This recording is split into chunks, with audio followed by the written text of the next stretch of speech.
Hello everyone, welcome back to Trade Point. तो आज हम डिस्कस करेंगे कुछ स्टॉक्स को, Nifty and Bank Nifty as well.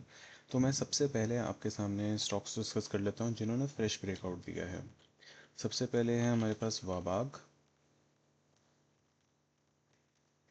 सो वाबाग के अंदर हमें बहुत ही अच्छे लेवल पे स्टॉक में एक ब्रेकआउट आता हुआ दिखा, बट अभी तक हमारी कोई एंट्री एग्जीक्यूट नहीं हुई है उसमें according to our plan, right. तो यहाँ पे इट इज़ क्वाइट क्लियर कि यहाँ पे एक रेजिस्टेंस था, यहाँ पे एक रेजिस्टेंस था। उसके बाद इस रेजिस्टेंस को स्टॉक ने एक बहुत ही अच्छी कैंडल के साथ ब्रेकआउट दिया है। सो ये आपका एक ब्रेकआउट हो गया, राइट।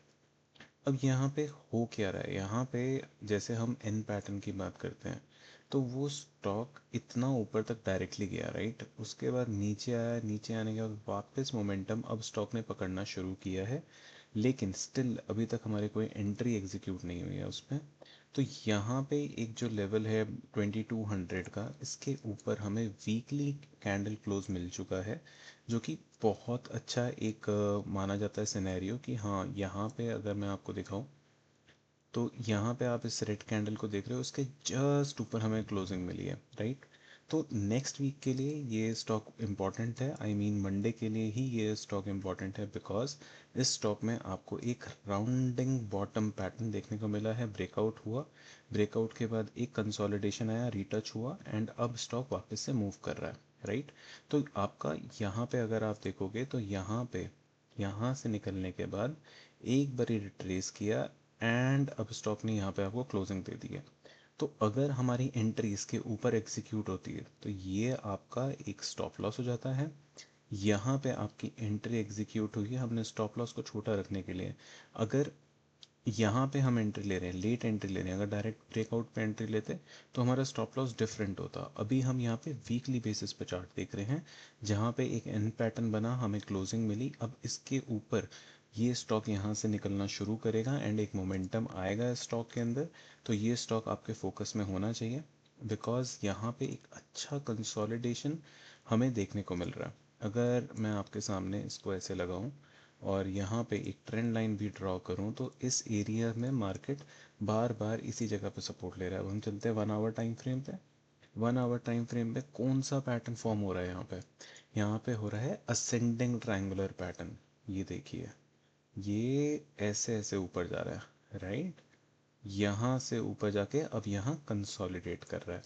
तो कल के लिए हमारे पास लेवल क्या हो जाते हैं, ये हमारा क्वेश्चन आएगा।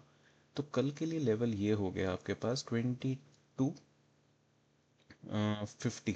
आई फील मैं 15 मिनट्स में एक बार क्रॉस चेक करता हूँ, और यस। सो 2250 के ऊपर अगर ये स्टॉक निकलता है यहाँ से तो आपको एक बड़ा मूव इंट्रा डे में आता हुआ मिल सकता है। सो यहाँ से जैसे निकलेगा, आप अगेन वेट करेंगे इन पैटर्न एंट्री का, that will be your entry, and उसके बाद आपको यहाँ पे एक अच्छा मोमेंटम देखने को मिलेगा। ओके, नेक्स्ट स्टॉक हम डिस्कस कर लेते हैं, रेडिंगटन। ओके, सो रेडिंगटन के अंदर क्या हो रहा है? रेडिंगटन के अंदर, ये मैंने लास्ट वीक भी एक बार डिस्कस किया था आपके साथ, कि रेडिंगटन में हमें एक अच्छा खासा ट्रेंड लाइन का ब्रेकआउट आता हुआ मिला है, ठीक है। अब ट्रेंड लाइन का ब्रेकआउट आ गया, ब्रेकआउट के बाद पूरा रीटच कर रहा है स्टॉक। अब आप यहाँ पे इसको फोकस करके देखो, यहाँ से स्टॉक निकलता है ऐसे, उसके बाद अगर मैं यहाँ से ट्रेंड लाइन बनाऊँ तो ये कौन सा पैटर्न हो रहा है? This is pole and flag pattern.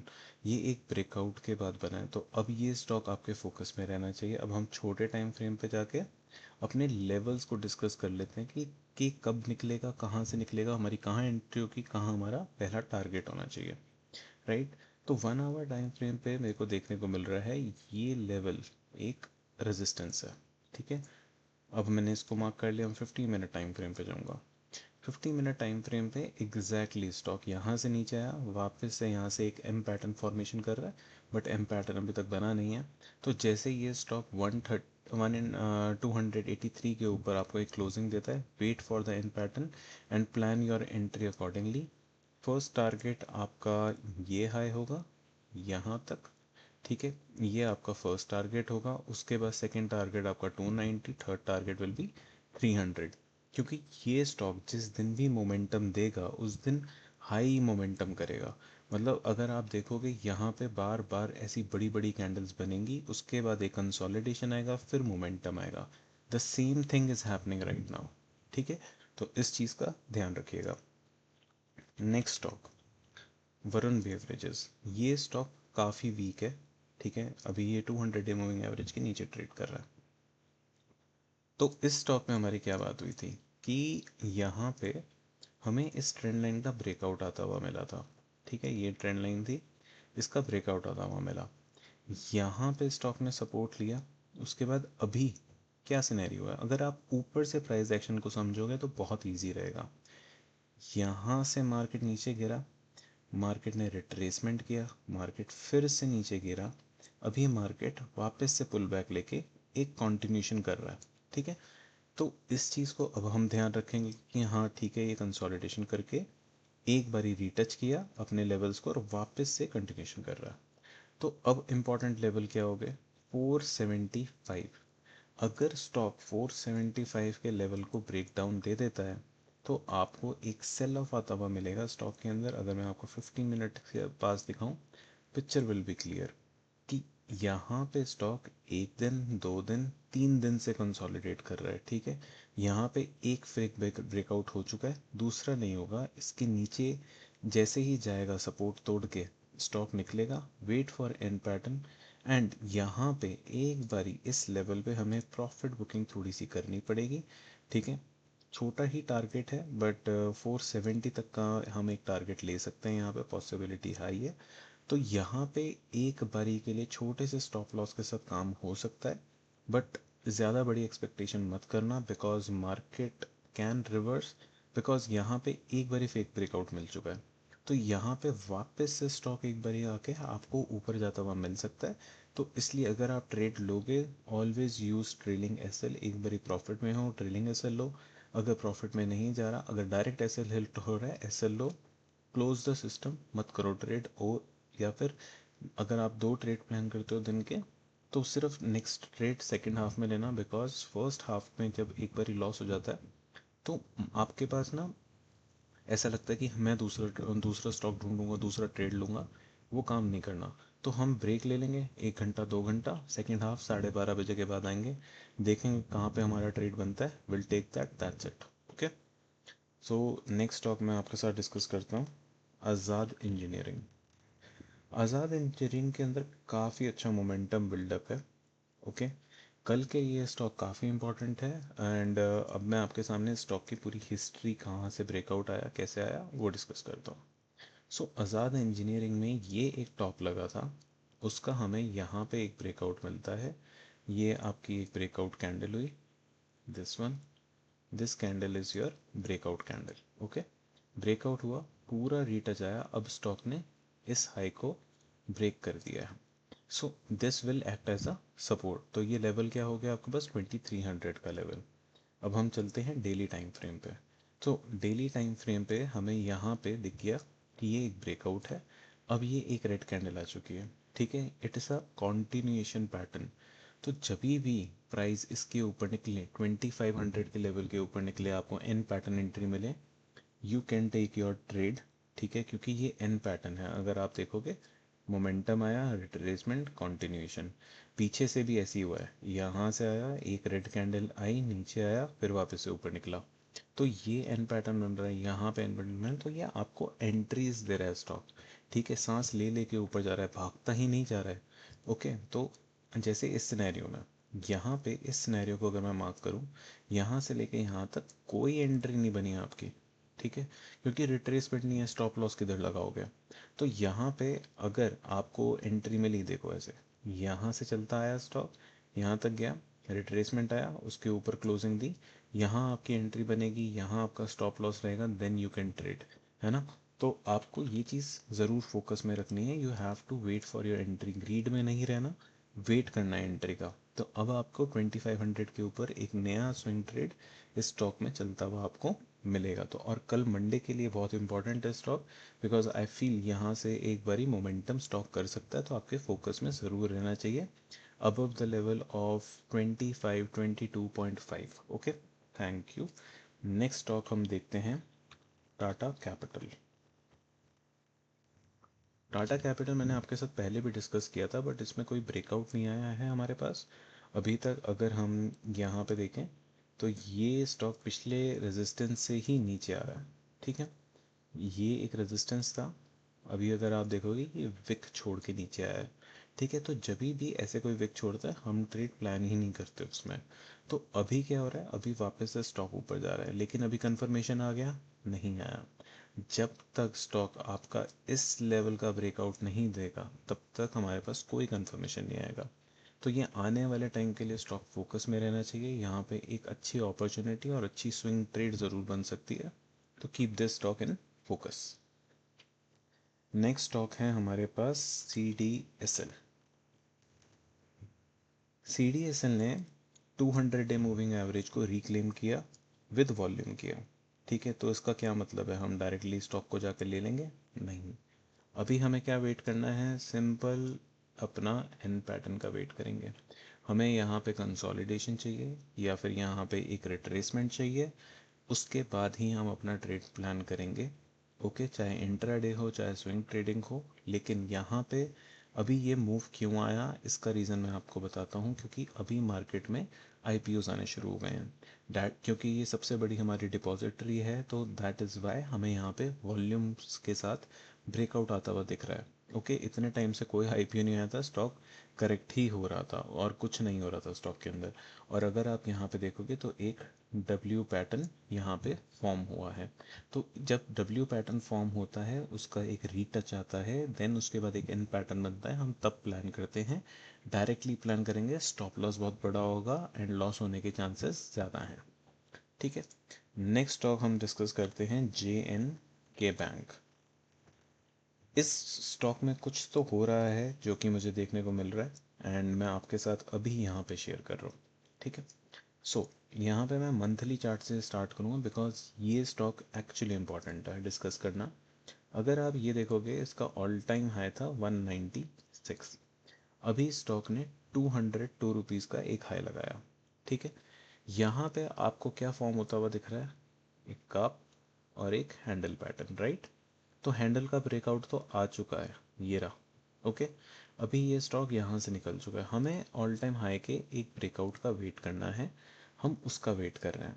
तो यहाँ पे अगर मैं वीकली टाइम फ्रेम पे चला जाऊँ तो रेजिस्टेंस हिट करके स्टॉक ने यहाँ पे विक छोड़ी है।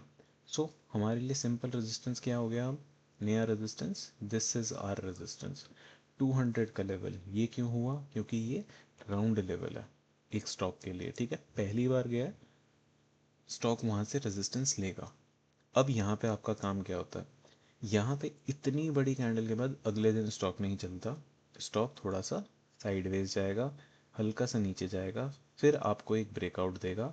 आप तब एंट्री प्लान करना, आपको एक बड़ा मूव और एक अच्छा ब्रेकआउट देखने को मिलेगा। क्योंकि ये कोई छोटा मोटा ब्रेकआउट नहीं है, ये अगर मैं आपके सामने लगाऊं तो ये 2013 के 14 के बाद अब जाके आ रहा है, मतलब 12 सालों के बाद ये स्टॉक अपना ब्रेकआउट देने आ रहा है। तो ये एक टाइम पीरियड के साथ बड़ा ब्रेकआउट तो आपके नज़र में रहना चाहिए। जब भी ये स्टॉक ब्रेकआउट दे, छोटे से स्टॉप लॉस के साथ आप काम करो, एक बड़ा रिटर्न हमें यहाँ पे देखने को मिल सकता है, ठीक है। अब नेक्स्ट हम डिस्कस कर लेते हैं अपना Nifty and Bank Nifty. So Nifty में मेरे को यहाँ पे जो देखने को मिल रहा है, I clearly share my thoughts with you. तो यहाँ पे अगर हम देखेंगे तो एक एम पैटर्न फॉर्मेशन हो रही है, ये एक एम पैटर्न है, राइट, ठीक है। अभी इसका ब्रेक डाउन नहीं आया तो अभी तक फॉर्मेशन में ही है, गिरावट आएगी कि नहीं आएगी ये टाइम ही बताएगा, ठीक है। तो ये चीज़ पहली होगी मंथली चार्ट पे। अब हम चलते हैं वीकली चार्ट पे क्या हो रहा है। तो वीकली चार्ट पे एक गिरावट के बाद, ठीक है, अभी एक रेंज बाउंड ऐसा ट्रायंगुलर फॉर्मेशन हो रहा है, ठीक है। नीचे से ये ट्रेंड लाइन आ रही है, स्टॉक ऊपर जाता है, 200 डे मूविंग एवरेज हिट करता है, वापस से नीचे आता है, फिर 200 डे मूविंग एवरेज हिट करता है, वापस नीचे आता है। अगर आप यहाँ पे देखोगे पिछले लास्ट 4 वीक से, क्योंकि ये वीकली चार्ट है, 4 वीक से इसने कुछ नहीं किया निफ्टी ने।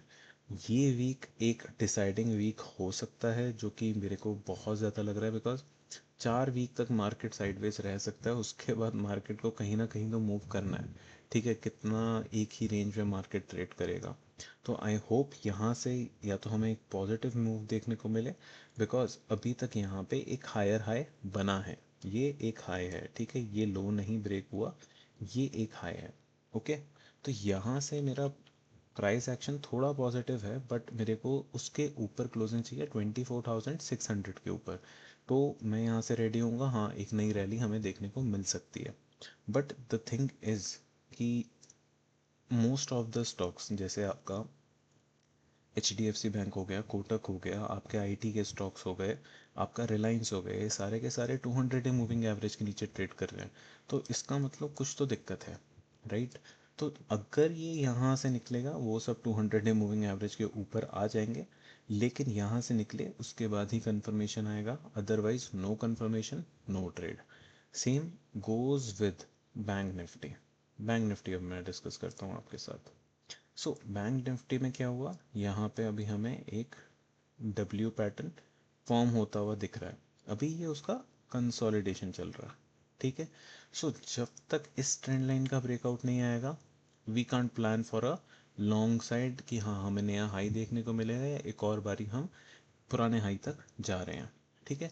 तो अभी भी हम मार्केट में ही स्टक हैं। मैं अगर एक निफ्टी में आपको एक चीज़ दिखाऊं, तो वो आपको शायद अच्छी लगे या समझ में आए, क्योंकि यहाँ पे जो ये कैंडल बनी थी, जो भले ही न्यूज़ पे न्यूज़ बेस्ड कैंडल थी, ये वाली जब ट्रम्प ने कहा था we will fight with Iran, ठीक है, जब ये बनी उसके बाद ये 2 दिन तक अंदर ही है ना मार्केट, या तो मार्केट इसको डाइजेस्ट करके इसके ऊपर एक बुलिश कैंडल दे देता, कुछ ऐसी सी जैसे यहाँ पे इतनी अच्छी बुलिश कैंडल मिली है, ऐसी कोई कैंडल दे देता, तो मैं समझ जाता कि हाँ यहाँ पे ये डाइजेस्ट हो चुकी है न्यूज़।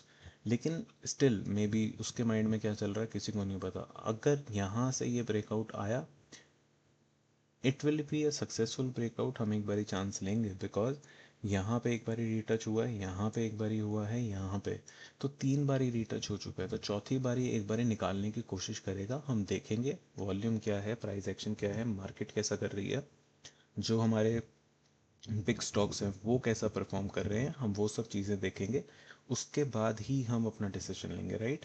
जैसे मैं आपको अभी भी बता रहा हूँ, Reliance, H D F C, Kotak, इन सारे बैंक्स में आईटी स्टॉक्स में इन सबको परफॉर्म करना पड़ेगा, तभी ये निफ्टी चलेगा, अदरवाइज निफ्टी नहीं चलेगा, ठीक है।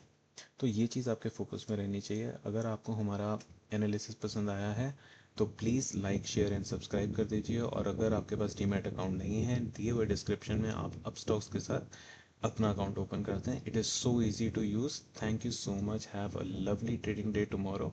प्लस लास्ट में आपको बताना चाहूँगा, we are not SEBI registered, we are just doing analysis. And अगर आपको कोई भी बाय और सेल कॉल लेना है, प्लीज़ अपने फाइनेंशियल एडवाइज़र की एडवाइस ही करिए। Thank you so much, have a lovely trading day tomorrow.